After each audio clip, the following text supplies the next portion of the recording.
it's my pleasure, of course, to introduce Dr. Harvey, who is a professor of communication studies at the college. And she's been trying to bring, she did a sabbatical recently, and has been trying to bring more different practices into her classroom. These are called contemplative learning and mindfulness. Talks about that a little bit on the sheet here. And she was also, on her sabbatical, running some of these workshops at a university in Thailand called Thammasat University. And this is a very strong, powerfully motivating, I think, and also just powerful in that it helps us to get centered in the classroom. It's a really good pedagogical teaching tool, and also I think it's really helpful for students in the classroom. So she has spent a lot of her life traveling, and I won't give you the travel log for her because it's long, dozens of countries. Most recently on her sabbatical, it was primarily in Asia, Southeast Asia, the Philippines, Thailand, Indonesia, help me out here. Malaysia, Singapore, Bali, and others, and also some European countries in her lifetime. And she has spent a lot of time conducting research outside of the United States. So what she's talking about today comes from a lot of that, I think. And let's see here. Centered on people crossing borders. So research has been centered on that, and linguistic, cultural, national, and economic borders we're talking about. So not just national borders, but psychological kinds of borders as well. She's going to share with us today some of the research that she's done on the mindfulness and actually have us practice it a little bit today. So on that note, I'm going to turn it over to her, but you can look forward to a major article about her in the Ebb Tide. So if you don't learn enough about her today, you can pick up the newspaper, which is also in the Humanities Division, yay, and see her image and also learn more about her. So I'm going to turn it over to Mimi. If you can help. Thank you. Give some applause. Thank you. Can everybody hear me? Well, I want to especially thank you because it's sunny out. And if I could take this outside, I would. But since I can't, at least we can see it from in here. So I really do appreciate you showing up today. I'm going to start with a quote. This is what I tell my speech communication students, that a quote is a good way to start. You can use other people's words and then build on that. And these are the words of Arthur Rubinstein, who's a concert pianist, sort of Polish-American concert pianist.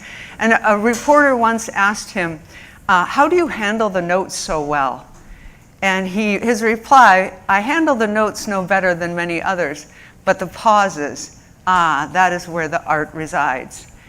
And today, one of the things we're going to be talking about is creating those pauses. And for me, that's the art of meditation, it's the art of mindfulness, and really it's part of the art of living sustainably, particularly in these times. So I like to draw on those thoughts about it's not so much the doing, but those pauses between the doing that can often be what makes our life worth living.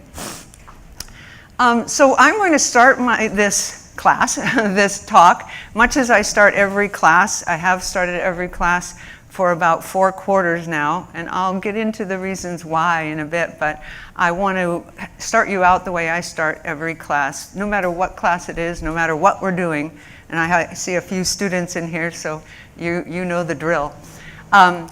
But it's good to remember that mindfulness is a practice, just like practicing the piano or practicing archery or anything else. It's a practice, and with practice we get better at it, one would hope.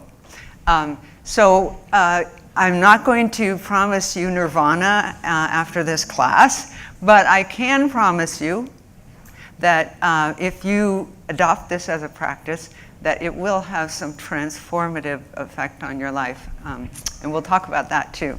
So to start us off, I am going to ask you to get comfortable in your chair, settle into your chair, feel it supporting you.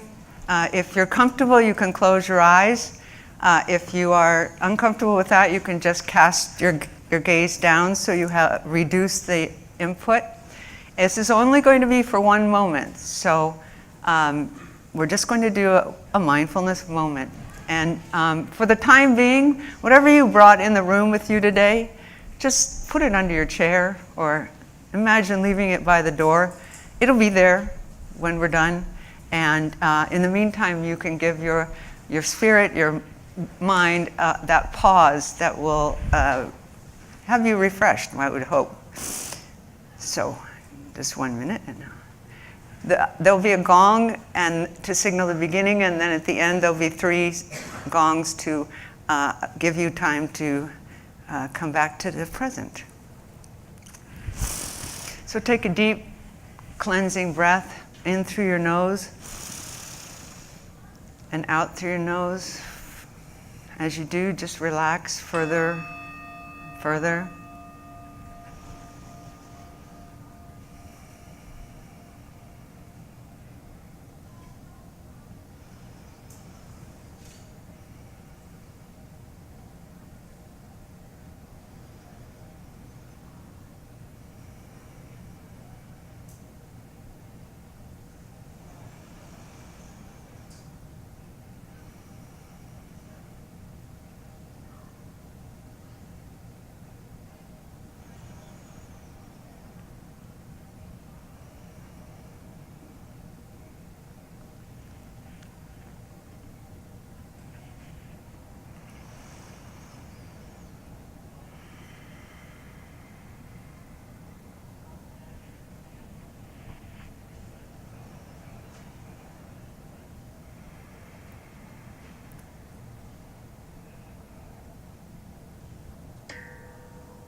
Thank you for becoming more present and for giving yourself that pause. How do you feel?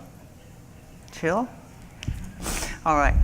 Well, I wanted to begin by giving you a little bit of background of how I got interested in mindfulness generally, and then particularly mindfulness in the classroom. I see some instructors, some students, some staff, and so I hope that I'm directing this about the classroom, but I also want you to be aware that this is a practice that can help you outside of the classroom as well, in your dealings with students, in your dealings with other people, and in your dealings with yourself. So I have this picture of someone on a tightrope because I have been interested in mindfulness for about 20 years, and partly that came from living and working in Asian countries where Buddhism and forms of meditation are more common in everyday life than perhaps they are in Western civilization or Western countries.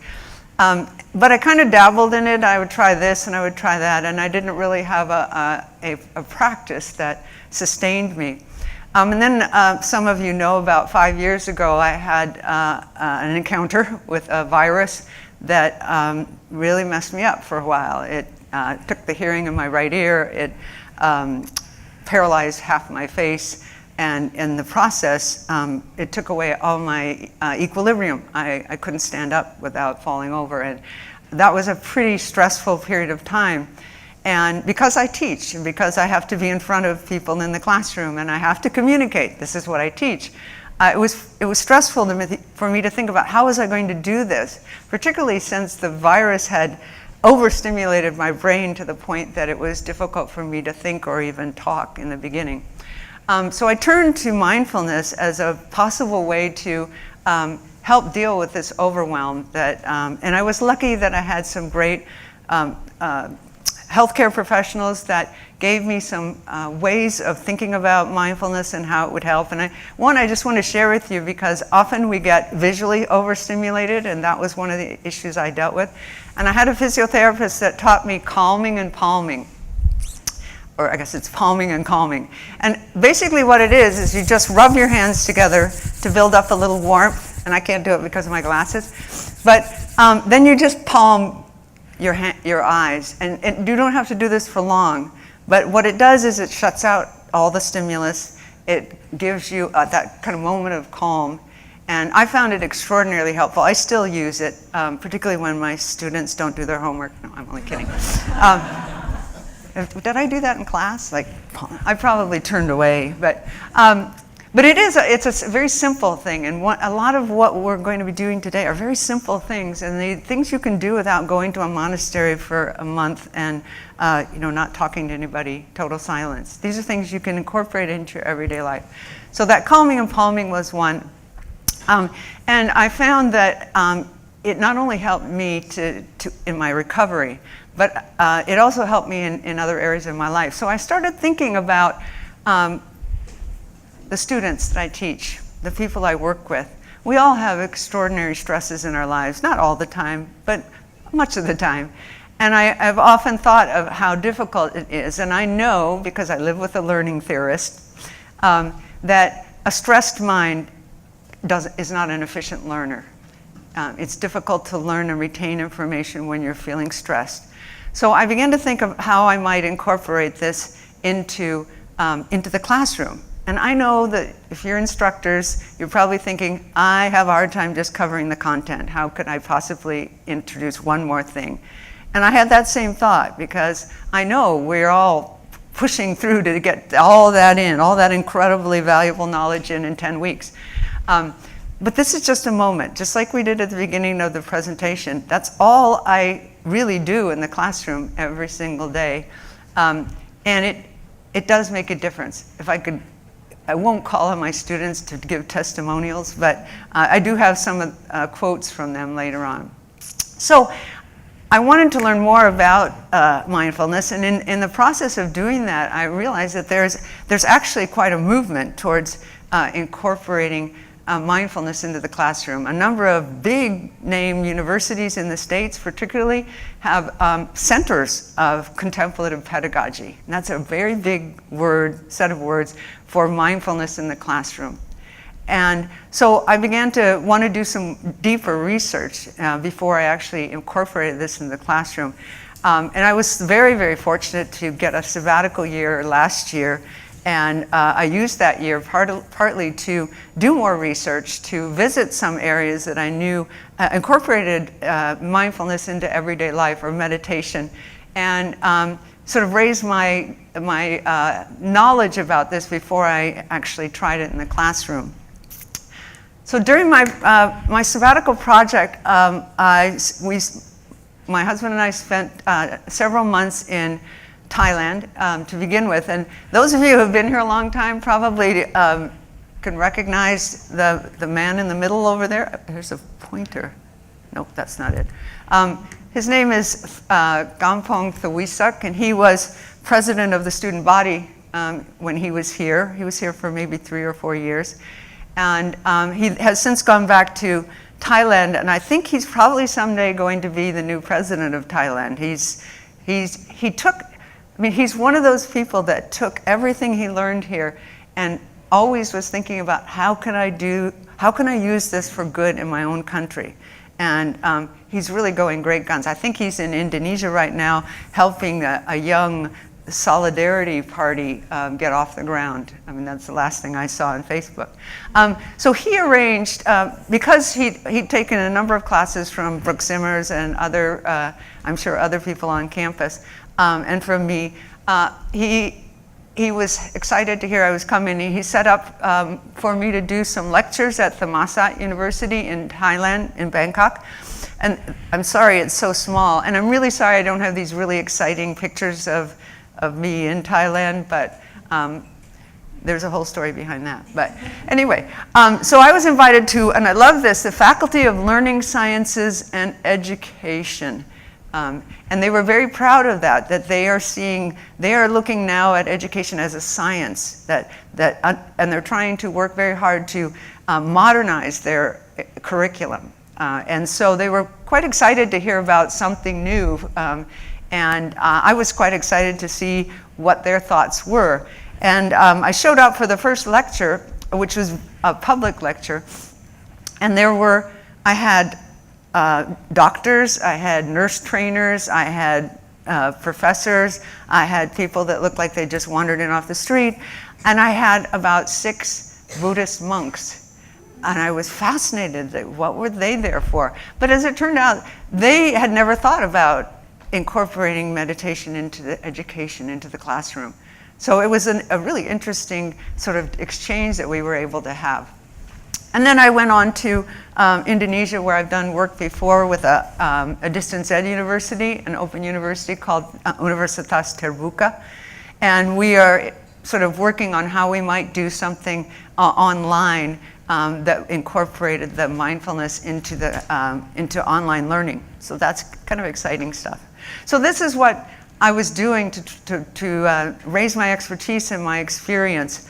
And so the questions I'd like to address in this talk, and I know it's going to be short and I'm going to literally just scrape the surface, but I'd like to talk a little bit about what is mindfulness, how do we develop it, why bring it to education, what does the research tell us about mindfulness and education, and how might you, learners, teachers, people who work with our students every day, how might you incorporate this into your academic activities and your daily life? Oops, sorry. So there are a lot of definitions of mindfulness, and they all are kind of like very sort of slippery, and what is it exactly? But the one I've kind of settled on is Dr. John Kabat-Zinn is a physician who's been using mindfulness to help people who are dealing with chronic pain, and has quite a well-developed program. And his definition is mindfulness is awareness that arises through paying attention on purpose, which is, it's a tricky part, in the present moment, non-judgmentally. So the way I think of it is becoming present to what's happening right now, right here, and not judging it good, bad, it just is. And this is deceptively difficult. It's easy to say and very difficult to do. This has often been associated with religious traditions. In fact, almost every religious tradition has some form of contemplation, right? And as you'll see, I don't know if you'll see in the comments I put in here, but some of my students have said that they use that minute to pray. But lately, particularly in the last 10 years or so, mindfulness has become a real focus of neuroscience. We're now able to map the brain in ways we never were before. And so in doing that, we can actually see what happens when people meditate, which is pretty cool. I don't have any pictures of it, but you can go online and find out. So here's some of the things that neuroscience has shown us. That inner strengths like resilience and calmness and patience and equanimity, does that word sound? Equanimity is sort of accepting things as they are, not the huge highs and the huge lows. So these inner strengths lower stress and enhance well-being. That kind of makes sense. When you have those, you're able to reduce the stress level and feel more at ease in the world.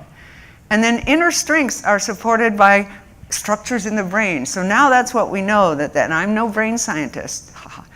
But I have read brain scientists and who are writing books that are very accessible to lay people. You don't have to be a brain scientist to understand. And I recommend at the end an amazing book if you want to pursue this. It's called Buddha's Brain, and it's a neuropsychologist, also a lifetime meditator, who works with other neuroscientists to make accessible the brain research that helps us understand what we're doing when we're meditating or when we're being mindful. And these inner strengths supported by the structures of the brain are help to create these positive mental states. And these positive mental states are what help us to maintain that sort of equanimity or calmness in the face of stress. But we've got a problem, people. And our problem is that our brains are like Velcro for the negative stuff in our world. This is a biological holdover from when we needed to know what was dangerous in our environment in order to stay alive. But it doesn't serve us very well now, because our brains are also like Teflon for the good. I mean, we momentarily feel it, but then it's back to, oh my God, everything's wrong. So we're biologically wired to pay more attention to the negative in our environment. This is a problem if we're going to try and deal with the stress and maintain a kind of calmness. This means that we have to make an effort to make the good stick in our everyday lives. And there are a number of acronyms, and if you don't know what an acronym is, it's using another word, the letters, to help you remember something. And I love them because they do help us remember. So there are a number of them, but the one I thought we would talk about today very quickly is STAR, because that's easy. STAR stands for Scan for Positive Thoughts and Experiences, no matter how small. Pay attention to those little things that happen. Somebody who says hi to you or gives you a hug or checks in with you, or you see some of the beautiful plants we have on this campus. And then tune into how you're feeling, like actually pay attention. How does it feel when someone gives me a hug or when I see something beautiful, even as small as it is? So pay attention to that and then appreciate it. Even doing that for 20 seconds can build these positive neural pathways in your brain that eventually literally rewire your brain. And then ride the wave of the positive feeling. So build on those, remember those. When they say when you are feeling pleasure, call up some other thing that you've experienced that's pleasurable. So you're building up this store of positivity. Easy to remember, STAR, right?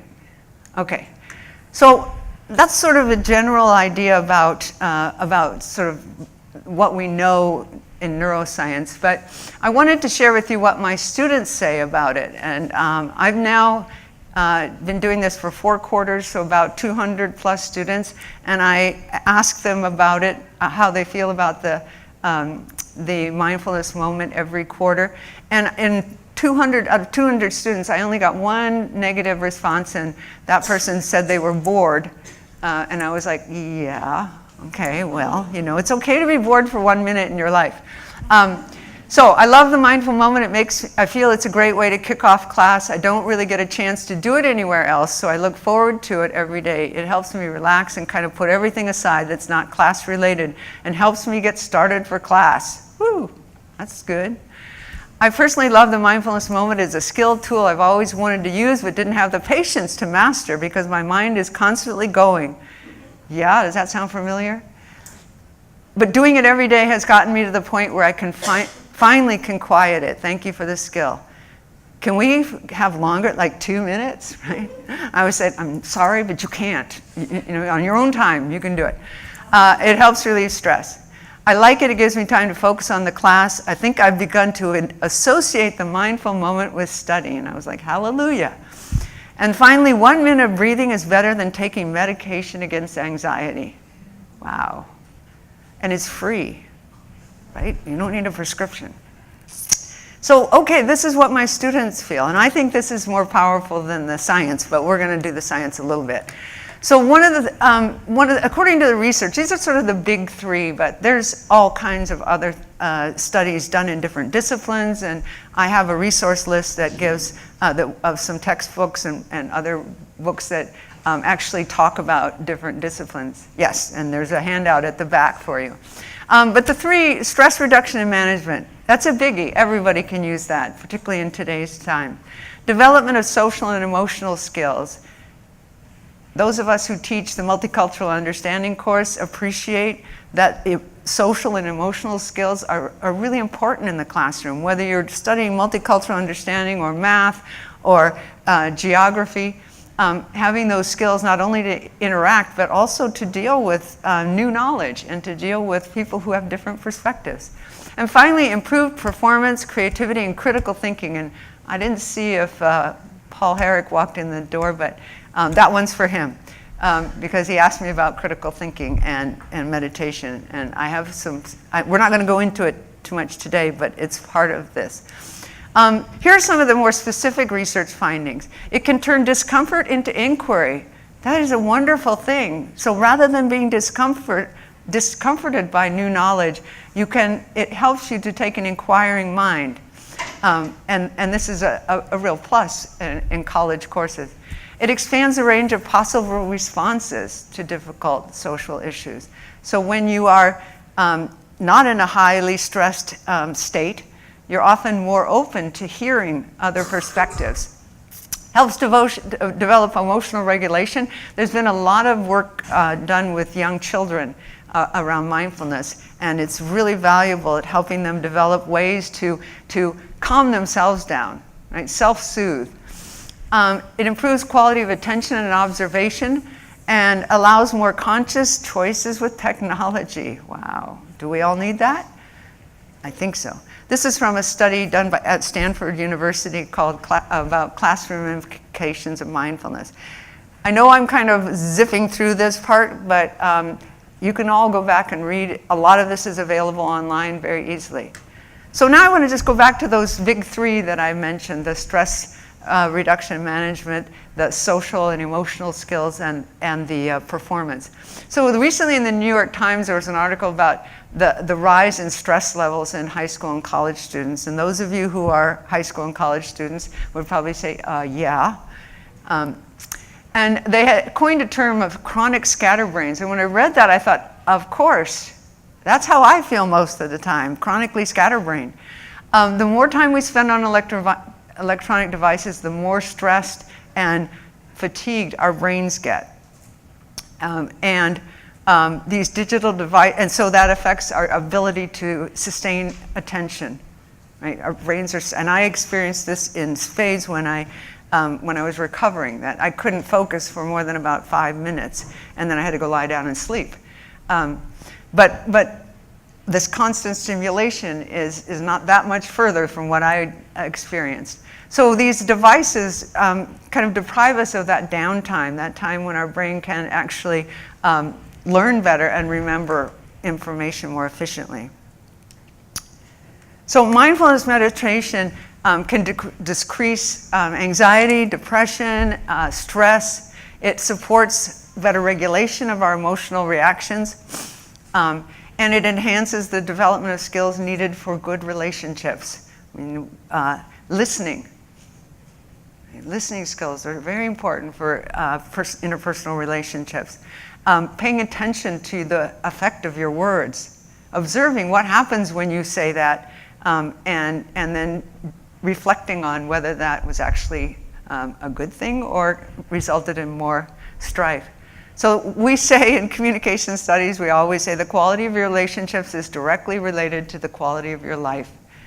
So mindfulness meditation can help you with that. So again, I'm not a physician or a brain surgeon, but the vagus role, I kind of got really fascinated by this. They call this the wandering nerve, and it actually runs sort of the length of your torso. And its job is to report back to your brain how everything's going. Right? It's like, is everything going okay, or am I in trouble? Or am I going to, is something going to break down? And so it's constantly sending messages to your brain. And if you're in a state of stress or upset, it's sending those messages to your brain, and then your brain gets higher and higher levels of stress.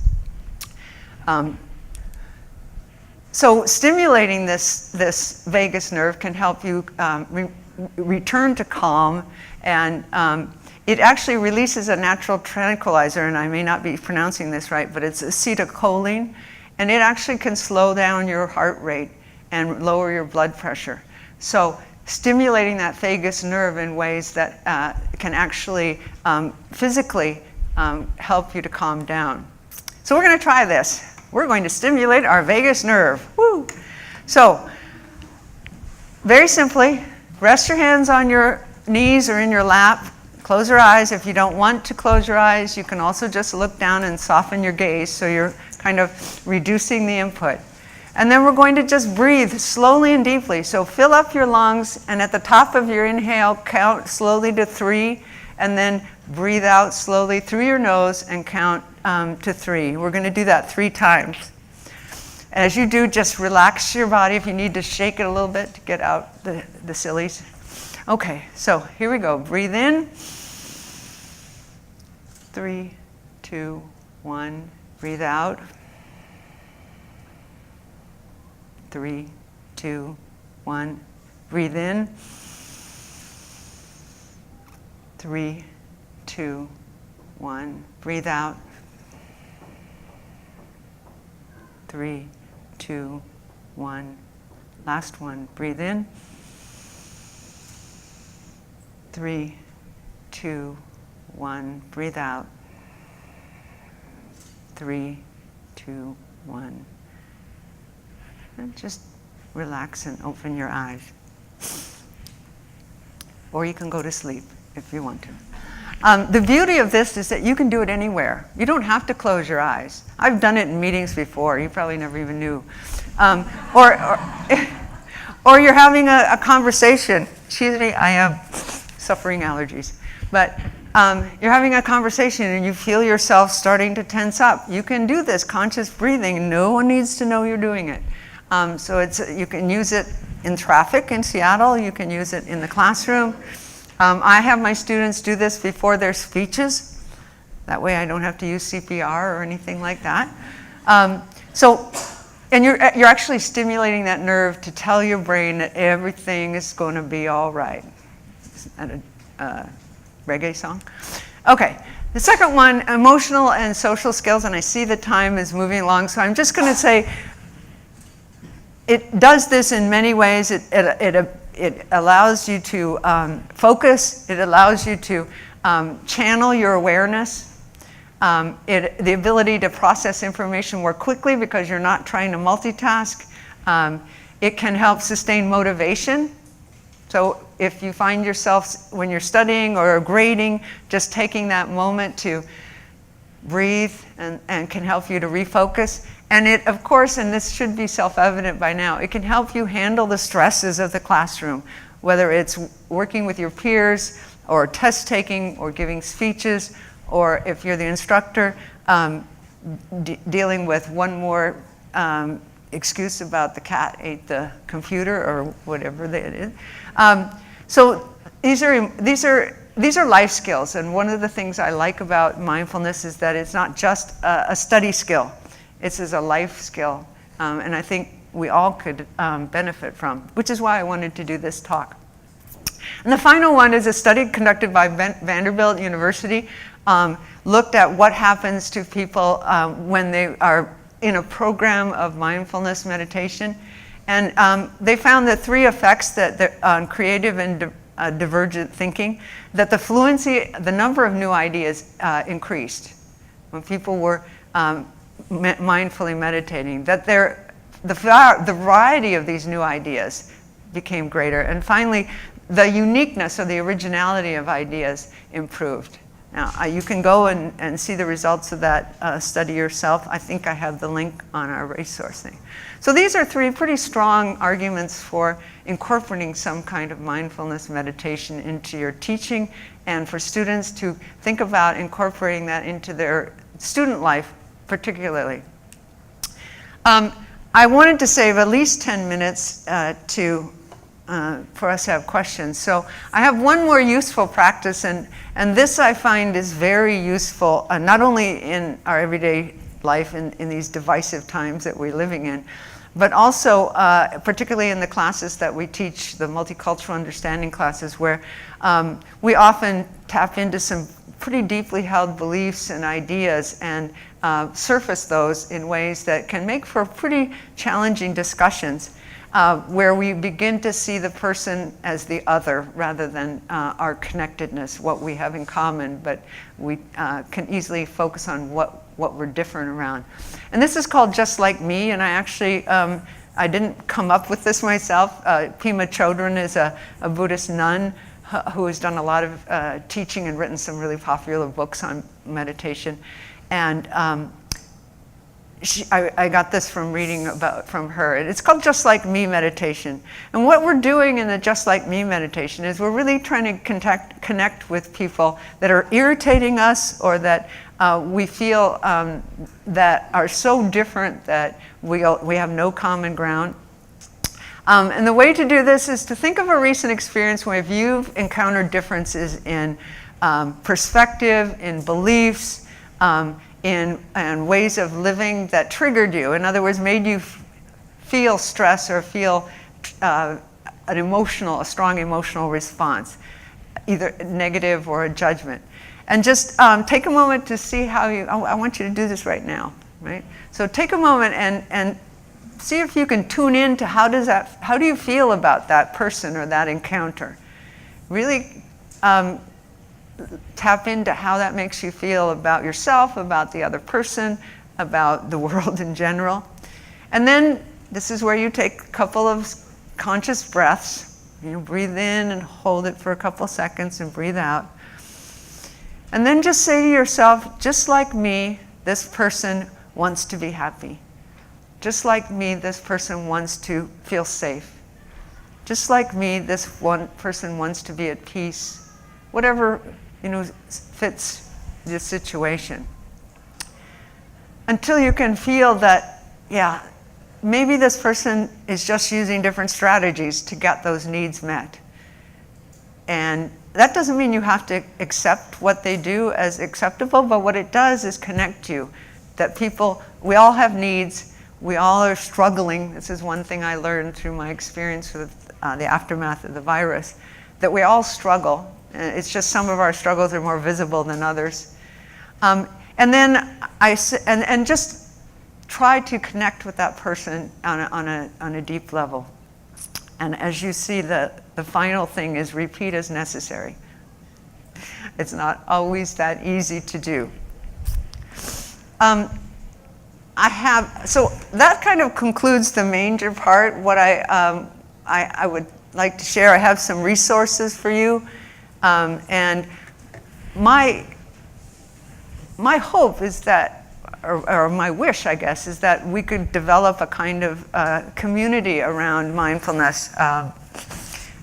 And I'm looking into ways that we might get some funding to build a faculty learning community around mindfulness and these contemplative pedagogies. So if anybody's interested, shoot me an email, and we'll maybe get a critical mass of people. And oh yes, and he's holding up the thing. The sheet back there has a lot of resources. One for instructors. I don't know if it made it on this list. Let me see if I have it. Oh no, it didn't. But on the list back there, there's a book that's particularly valuable for instructors. It's called Contemplative Teaching, or Radical Presence, Teaching as Contemplative Practice. It's a tiny little book, and it is jam-packed with really interesting experiences of teaching in the classroom from a mindfulness perspective. So I appreciate you coming today. I hope this was helpful for you. We've got 10 minutes. I have to jet off to give an exam at 1:30. So, we have 10 minutes. So, any questions?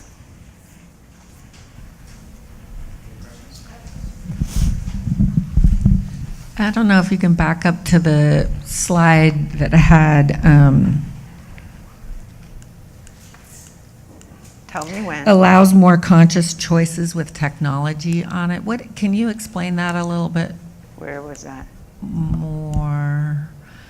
It was the list, turns discomfort into inquiry, expands range of, and the last thing on the list, allows more conscious choices with technology. And I wasn't quite clear what exactly that means. There's two ways to answer that. One is from the study, in the study, this professor did in the classroom was have his students not stop using their technology, but journal about their technology. Like, when do they use it? Why do they use it? How do they feel when they use it? How do they feel about the time they spend? So that was the results of his study. But I know probably why you asked that question, because in some of our Communication 101 classes, we require our students to go on a social media diet. It's, I don't know if everybody's is the same, but I ask my students to step away from their phones for 6 to 8 hours. But I do tell them that if they can't make it, that's okay, but write about it. And so what they do is they step away as much as they can and then write about, first of all, how did that feel? What did they do instead of spending time on their phones? How did that affect their relationship? So really sort of mindfully think about the place of technology in their lives. And generally speaking, they don't hate me afterwards, but generally speaking, the responses I get, and Brooke, you can tell me if you get different ones, is that I get one of two. One person that I've never forgotten said, I didn't know what to do. I just laid on my bed and stared at the ceiling for 8 hours. And I thought, well, that's kind of meditation, isn't it? Right? And then there were other people who said, I called up my mom and said, do you want to go to lunch? And I thought she was going to start crying. She was so happy. And we had this great conversation.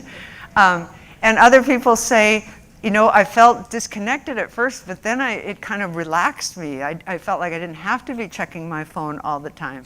So I think for me, that's what this means, is that when we are reflective of what place technology has taken in our lives, and for a lot of you digital natives, you don't know a world without that.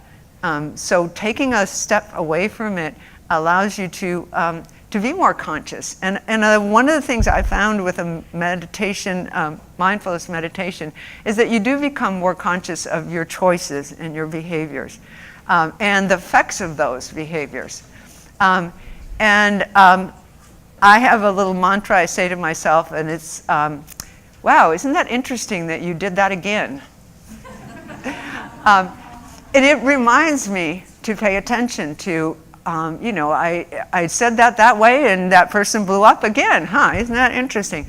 And it allows you, or it has allowed me and many of the people I've read about, to be a little kinder and more compassionate to ourselves and say, you know, isn't that funny that you know that doesn't work and you just keep doing that? Or isn't that interesting about you that you know that when you pick up Facebook and start looking at Facebook, 2 hours is going to pass and like you were in a coma, and yet you do it. So for me, that has been a real plus in my life. I still do the things, you know, that aren't really that healthy sometimes, but at least I'm aware of them, and I think awareness then allows you to make those choices. So does that, and do you have the same kind of responses from your students? Pretty much, yeah. Any other questions? Any other question? Mr. Wildham. Well, I guess I wowed you. Well, I hope this was interesting for you. Oh, yeah. Here's a question. You didn't wow him.